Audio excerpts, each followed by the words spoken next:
Are you ready to unleash your full potential and become unstoppable in your success and leadership? Welcome to the Unleashed and Unstoppable podcast, where we provide powerful insights and strategies for coaches, corporate leaders, and entrepreneurs. I'm Alexanne Carter. And I'm Carol Register, and we're certified master neurocoaches who are passionate about helping you overcome your limiting beliefs and optimize your performance.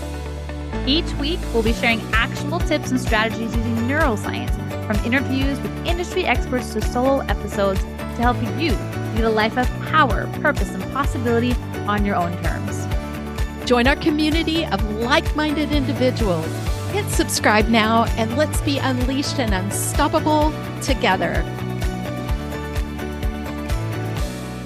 Hey, here we are again. We're ready to bring you amazing information to transform your life, to help you create the reality you want to create, what you want, the dreams that you have, and maybe they're hidden in your heart.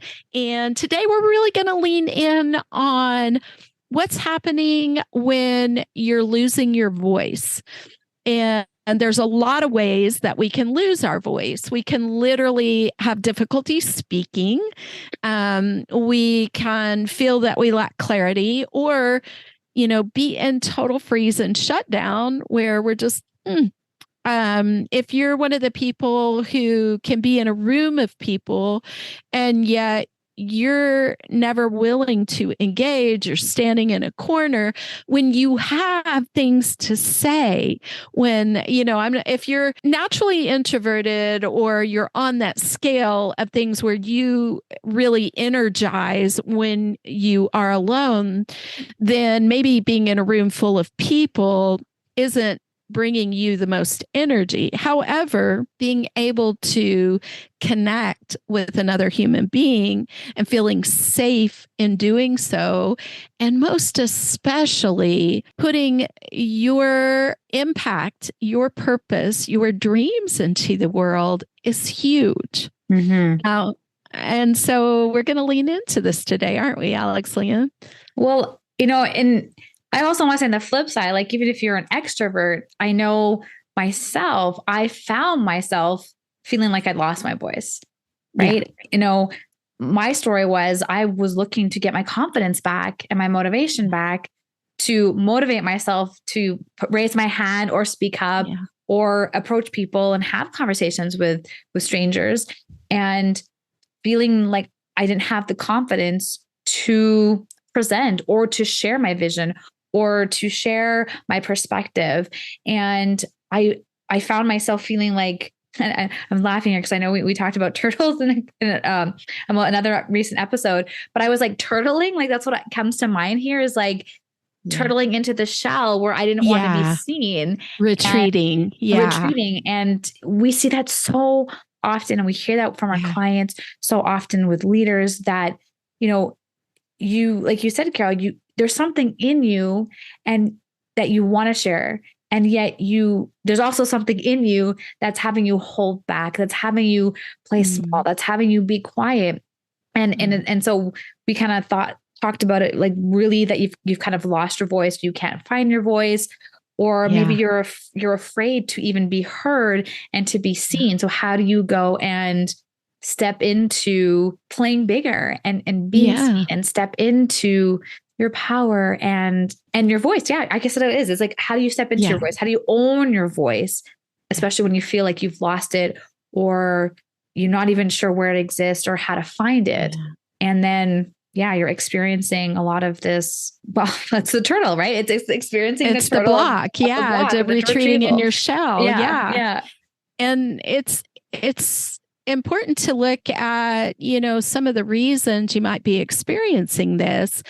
You maybe grew up in, or were surrounded in an environment of people that were performing at a certain level. And that's, if you were outside the box because of your gifts and your talents and your abilities, and they were always looking down on you, always disapproving, or, saying, that's like the student who brings home straight A's and brings home one B and they go, well, what did you do wrong? Why? How can you get that up to an A? If you're a parent, I'm going to encourage you to stop that right now, because that is a massive form of creating limiting beliefs, right? Mm-hmm. Or, oh, you did this. Well, when are you going to finally get to X? Right. And we know that a lot of that is other people's judgments and expectations mm-hmm. on themselves that they're then projecting onto you. And so this leans into another cause, which is trauma. We often experience trauma. And what happens when we've experienced this is we have different ways of coping with it, because we're in survival. We're not in thrive. And as we begin to heal and come out of it, we'll start to see some of these things, but there may still be pieces missing. So when you've experienced trauma, a big form of especially big T trauma, and by the way, I am not a therapist. I am strictly a coach and an educator. See your therapist if you are dealing with trauma or any of these issues. But speaking from my own personal experience and those of clients, then what happens is we want to stay hidden because hidden feels safe. And it's a protective zone, and it's, our own shield. And one of the ways we stay hidden is by not using our voice, not speaking up.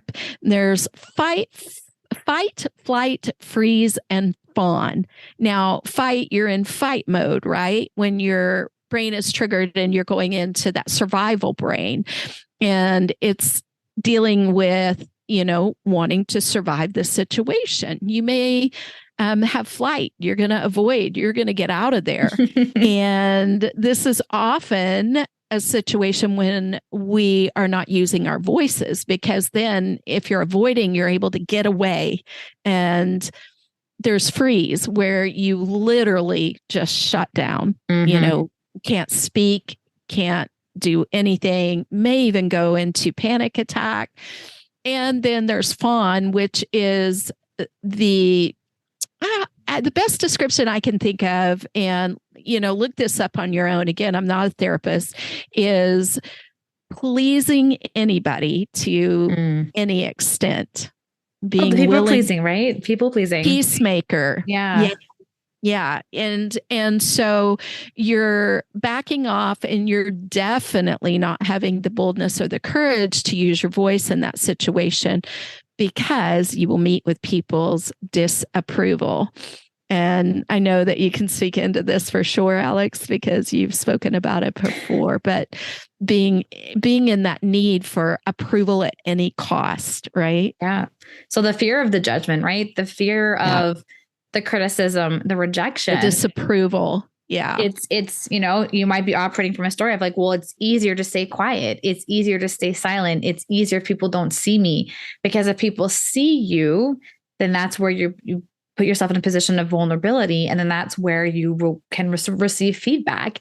And if up until this point, a lot of feedback that you have received has been quite negative or quite critical, your brain's going to want to keep you safe, right? When we look at those three roots of being loved and accepted and worthy and enough and safe and secure, if your brain notices a pattern that every time you do speak up, or every time you are seen, you are put in a position where people might see you or hear you, and it's constant shutdown and constant criticism and constant negative outcome, your brain's going to see the pattern, and it's going to remove you from experiencing those situations to keep you safe, because that's what the brain's job is, right? Is to keep you in the safe and familiar. And so I think this is a great, as you're listening to this, like really, ask yourself, like, do you happen to have that pattern? Do you find, especially like from 0 to 7, where you put yourself out there, right? Where you took risks that you felt that you were silenced, or that you weren't seen, or that you were criticized, and sort of look at, where have you experienced that? And it could be yourself and it could be those around you. Maybe you personally didn't experience that, but people around you experienced it. And so your brain happened to notice this pattern and then is now telling you, you don't want to put yourself at a risk like the people that you noticed, because the outcome of the action that they took resulted in this, the rejection, the criticism, the judgment, that perception of those situations. That was the outcome, right? Like our brains are really powerful. They're smart, right? They look for patterns because they want to save you energy. So we don't even realize that. We're not even aware a lot of times of the patterns that our brains happen to pick up and observe. And it's only until we get to adulthood and we find ourselves, like, especially as leaders and entrepreneurs, right, where you are putting yourself in more risk in a way, right? Because you are in position to be seen the way that our brain's going to keep you safe, to not be seen, right? We want to be liked. We want to be loved, as you said, Carol, right? Like being the people pleaser. So then you hold back from taking risk. You hold back from speaking up. You hold back from taking a stand with the fear of the rejection, not being loved, not being accepted. And this also creates a misalignment. That's all, we find ourselves out of alignment because yes, we have our logical part of our brain wanting to keep us safe, but then we have in our heart this desire to make this impact, make a change, help people. But yet our brain's keeping us quiet, keeping us small. Yeah. And it's super important to start to gain an awareness of this. This is one of the reasons we talk about the environment you put yourself in. And there's a great quote by a man named Jim Rohn: "You are the 5 people you surround yourself with." So sometimes, we may have a pattern of seeking somebody's approval, of which it's never going to come.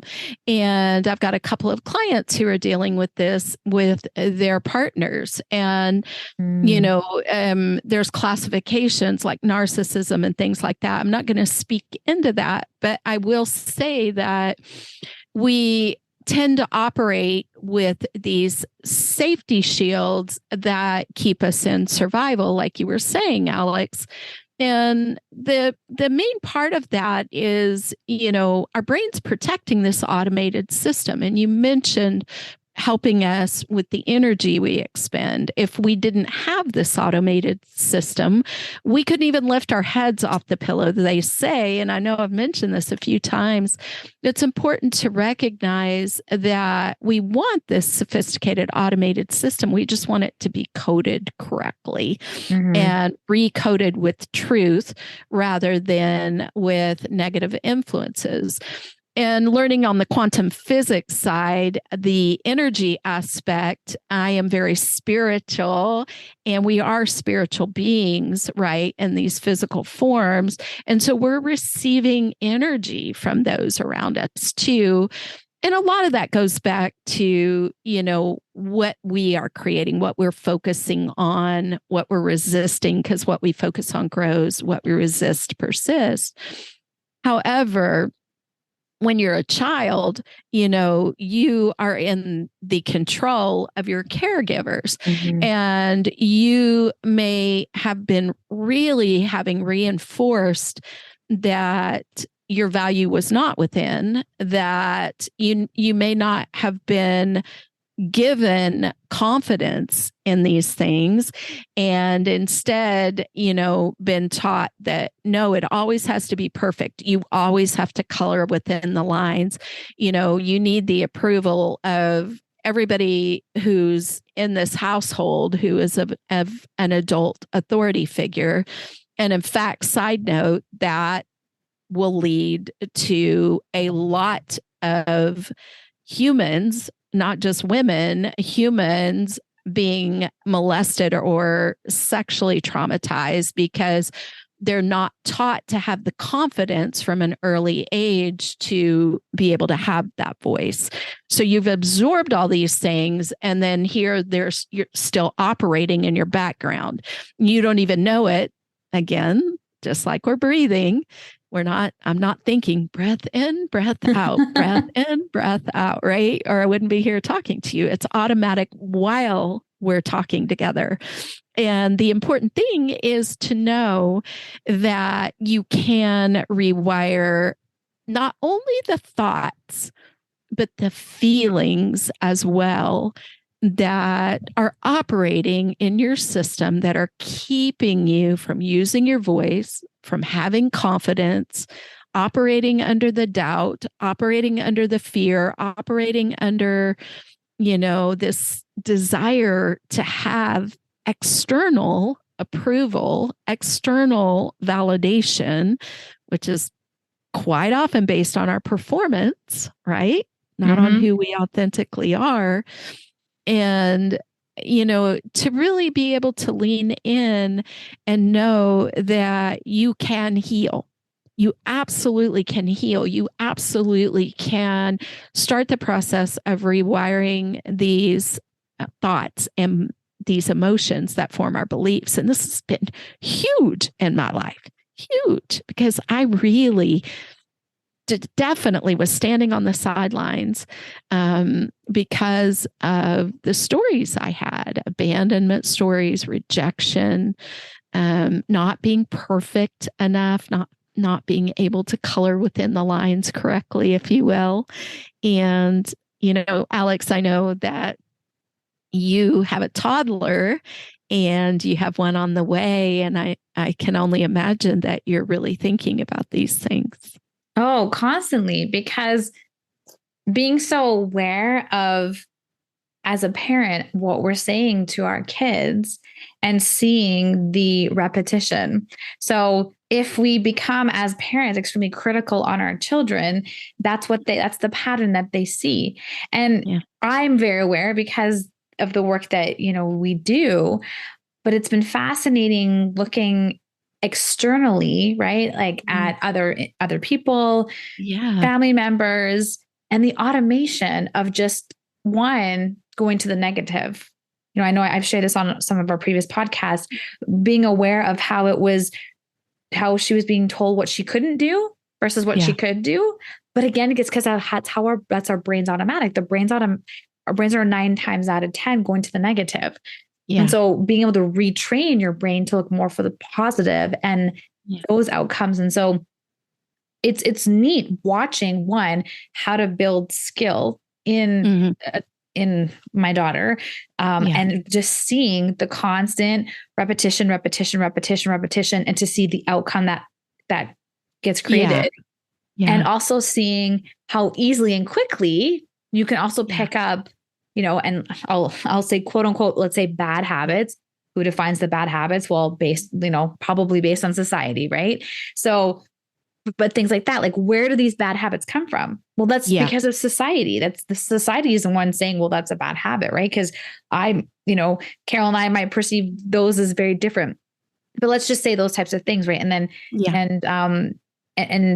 what's acceptable by society. Like I've heard that a lot of times. Right. Yeah. And so for me, I guess it's almost just like I have this, it's like having a magnifying glass, right? I'm so much more intentional and connected to the wiring of her brain, to the wiring of habits, to the wiring of even her speech and her behaviors, and just seeing where it comes from. And it really is from watching others, from hearing others talk. So it's just, I guess I've just become so much more hyper aware, and I'm seeing it unfold in front of my eyes, right? As her highways and her brain are being created. Right. So, but something you said earlier, Carol, and I wanted to lean into this because this is something that over the past weekend, I kind of had this like mind blown, like, oh my goodness, that's so true. And it goes back to leaning to, our the self-perception, the identity of, we're speaking about finding your voice. So if we're saying like, I'm trying to find my voice, right? Like even go back to my example, like I want my confidence back. I kept saying, I want my confidence back. I want my confidence back. Well, what's the result that I'm creating? Not confidence, because I'm wanting it back.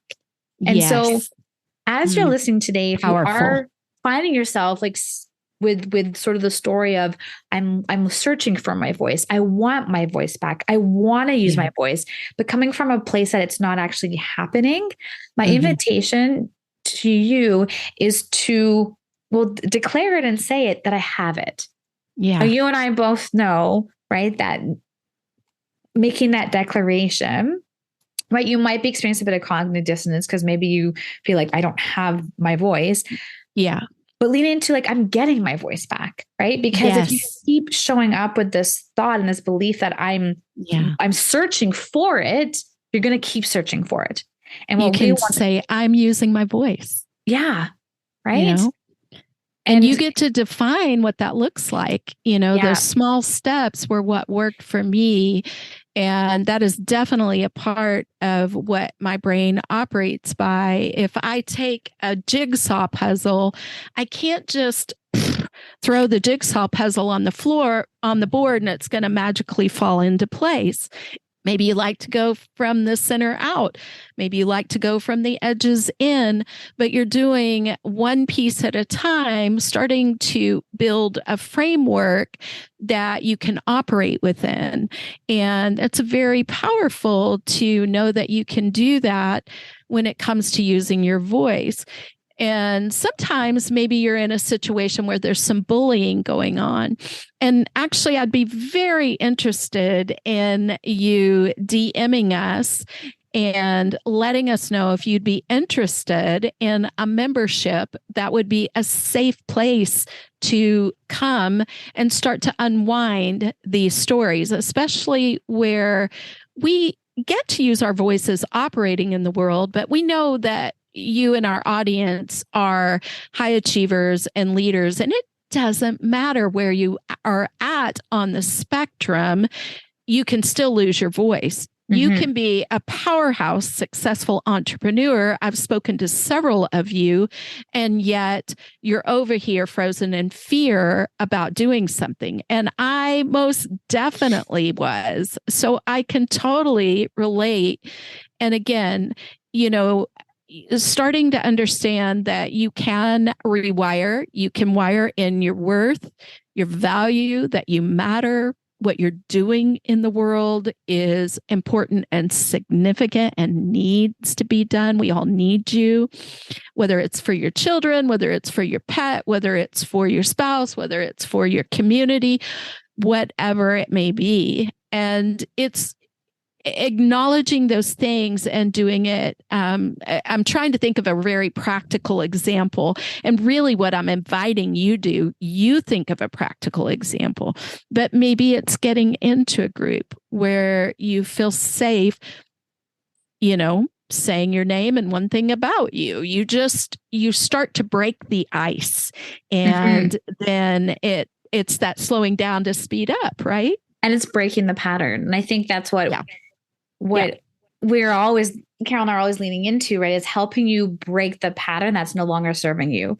So if you're finding yourself still operating from the story and the belief that you're looking for your voice, my invitation is to ask yourself, you know, if you're on this process, this journey to using your voice, to change the pattern, interrupt the old pattern that is no longer in line with what is it you want to create, which is using your voice, and replace it with the new, which is I'm using my voice, or you know, I'm learning to use my voice. I'm beginning to use my voice. Replace it with something that is true, because you are in the process. I mean, you're here. If you're here listening to this podcast, it means that you are, up until now, have been searching, and you're ready to start using your voice, and you're ready to step into your confidence, and you're ready to play big, right? You're ready to do that. And so just being able to change the story, right? Interrupt the old thought pattern that's not serving you, which is, I don't have my voice, I've lost my voice, those kind of things, and replace it with the truth, like where you are going, what's on the other side of you taking action here. And as we know, right, with repetition, like once you repeat it over and over and over again, and it becomes an automation, it becomes automatic. Just like I see with Abigail, with her learning all, like, you know, voice and speech and action and behaviors and all of those things. It's all to do with the repetition, right? So that's what I'm curious for you as a listener today, to just pay attention to what you're thinking and what you're saying around you being seen, around you're using your voice, around being heard, around stepping up. And what's coming up for you? Like, what is the old story that's no longer serving you? What do you get to step into? What do you get to recreate for yourself?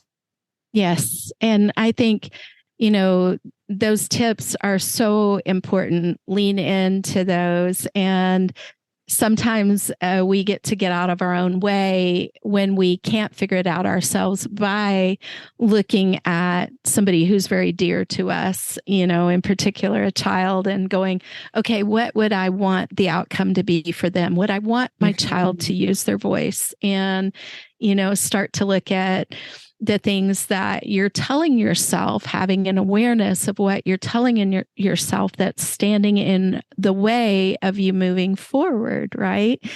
And I do want to say, I said, DM us if you have interest in having a safe place, a membership to come and to be able to learn to use your voice. But Alex Leanne, I threw that out there, and she is delivering a baby, and she, so DM me. I was just, Carol might be the best person to, yeah. Yes, DM me at Facebook, LinkedIn, Carol Register, and DM me at Instagram at Neuro Coach Carol. It's NEURO Coach, COACH,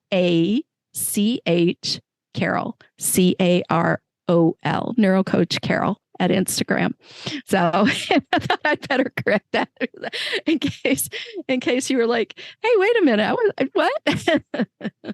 Easier to message me and I don't get back to you. Yeah. And all of Carol's links are also in the show notes as well to be able to connect with her. Yeah. So, and that baby is the key priority. And I know that what you're doing with your bold leadership movement is super powerful and exciting. So, yeah. Well, we really appreciate that you've tuned in to another episode, and we really want you to use your voice. We're here for you. We're standing for you. We want to hear from you, right? So please reach out, please connect, and taking a little action to use your voice in a way that maybe you haven't used before can really help just build up that confidence, build up the muscle of using your voice. And we're standing for you. And we can't wait to hear your voice and hear what you stand for, what's your vision, and for you to be seen. Notice by taking these small actions, like you were saying, Alex, that you can start to build in new habits. And with what we talk about is, from a neuroscience perspective, the number of days that takes beyond 21 days. So we talk about this in other episodes, and we do have a complete reprogramming, recoding process for you so that you can start to have that in your subconscious, and that's your comfort zone. And just like I'm speaking to you right now, being able to step up and share your knowledge, your wisdom, and what you want to do to create the reality that you want and impact the world, right? Yeah. So we have our beautiful gifts for our audience. So if you're looking to neurohack more your productivity, speaking of habits, head on over and grab it's called Productivity Unleashed, and being able to grab some top neurohack hacks to be able to neurohack your performance and your productivity and to build that muscle, the muscles that to help you get to that next level, right? And look at the neuroscience of productivity and performance. And then Carol's got her amazing Heal Your Money Story Masterclass. And the next one that will be coming up will be on why you're avoiding. If you're avoiding your finances, there are some really powerful reasons. And we'll walk through the process so that is no longer an issue for you. And you know the steps to take to be able to build in your financial success immediately. Yes, that'll be coming soon. So keep a watch out. I'll put that out on Facebook and on Instagram, and it'll be in our community, which you'll see down there below in our show notes. And so if you're not in there, jump in. Also, definitely pick up the wealth activation so that, I can get the information to you for you to be able to do this if this is something that would serve you and that you're very interested in. Yeah. All right. We will see you all in our next episode next week. Bye, everybody. Ciao for now. Thanks for tuning in to another episode of the Unleashed Unstoppable podcast with your hosts, Alexandra Carter and Carol Register. If you enjoyed this episode and you'd like to help support the podcast, please share it with others, post about it on social media, or leave a rating and review, and subscribe. That's all for this episode, Wildly Ambitious Leaders. See you next week.